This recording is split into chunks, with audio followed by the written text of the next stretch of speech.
നമ്മുടെ അകൃത്യങ്ങൾ നിമിത്തം ನಮ್ಮ ದೋಷವಶಗಳ ಮೂಲಕ അവന്റെ മേൽ ചാട്ടവാറുകൾ അടിക്കപ്പെട്ടു. ಆತನ ಮೇಲೆ ಸಾಟುಗಳಿಂದ ಹೊಡೆಯಲ್ಪಟ್ಟಿದರು.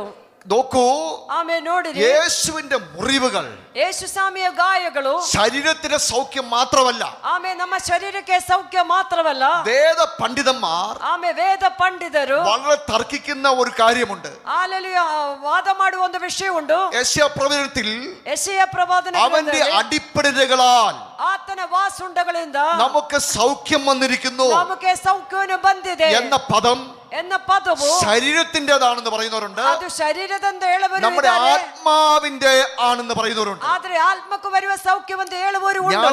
ഞാൻ പറയുന്നു, ನಾನು ಹೇಳ್ತೀವಿ, ഇത് രണ്ടിനും വേണ്ടിയുള്ളതാണ്. ಇದು ಎರಡಕ್ಕೋಸ್ಕರ ಇರುವುದಾಗಿದೆ. സ്തോത്രം.